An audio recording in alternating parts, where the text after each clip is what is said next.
How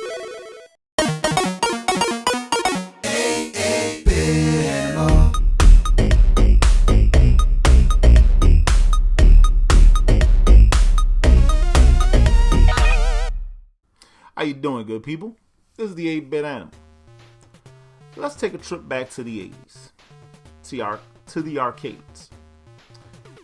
There were very few companies that commanded the respect in the arcades that Sega did.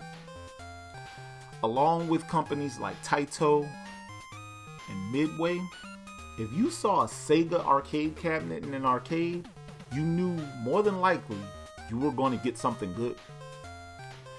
Today's game is a prime example of that, because not only was it good, it was responsible for the formation of a subgenre of the shoot-'em-up genre, the cute-'em-up.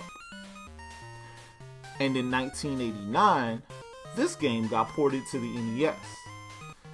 In a weird way, it helped cement what unlicensed gaming became on the NES. Because Tengen in 1989 gave us today's game, the unlicensed NES port of Fantasy Zone.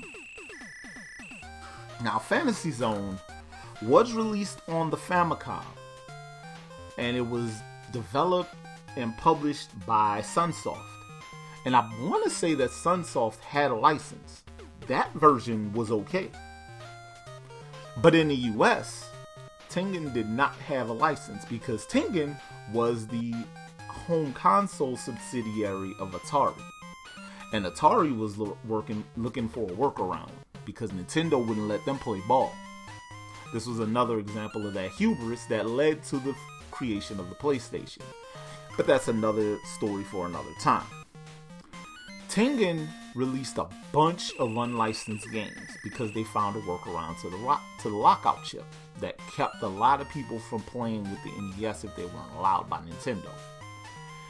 And one of the things that Tengen did was publish a lot of Master System games, a lot of home ports of Sega's arcade stuff to the NES. Fantasy Zone was one of those games. A Fantasy Zone, you play as Opa Opa, a sentient spaceship with feet.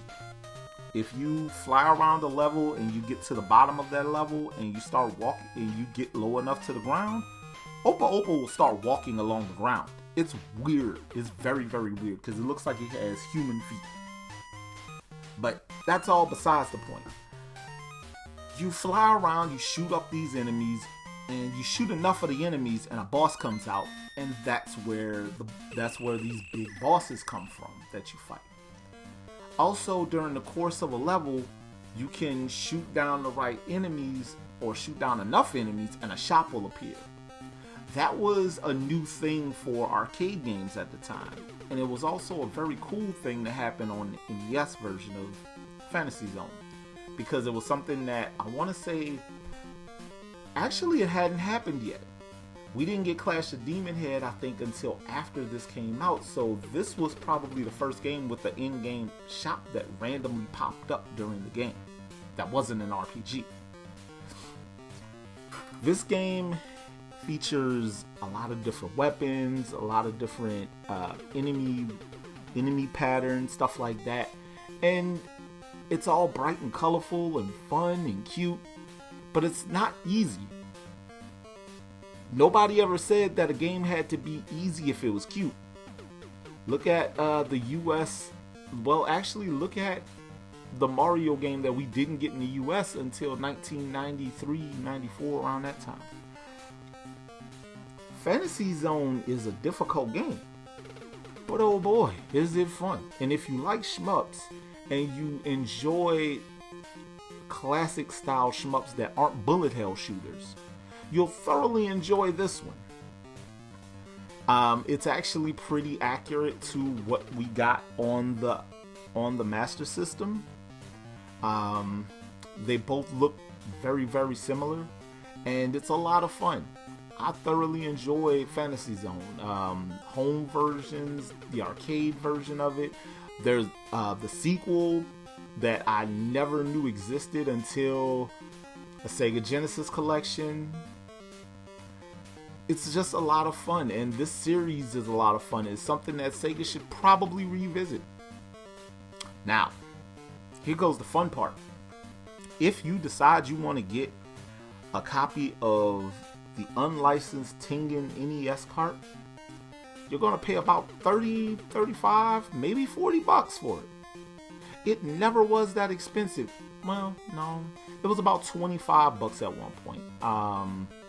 That's where I remember it usually sitting at. It was one of the rarer of Tengen cartridges.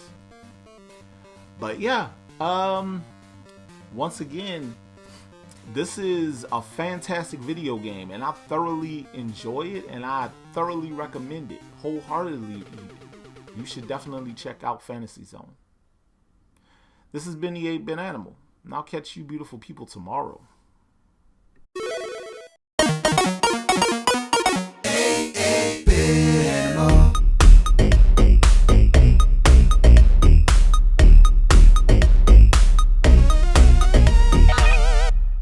Tomorrow, it's basketball, but we'll make it comedy instead. Or maybe we'll do both.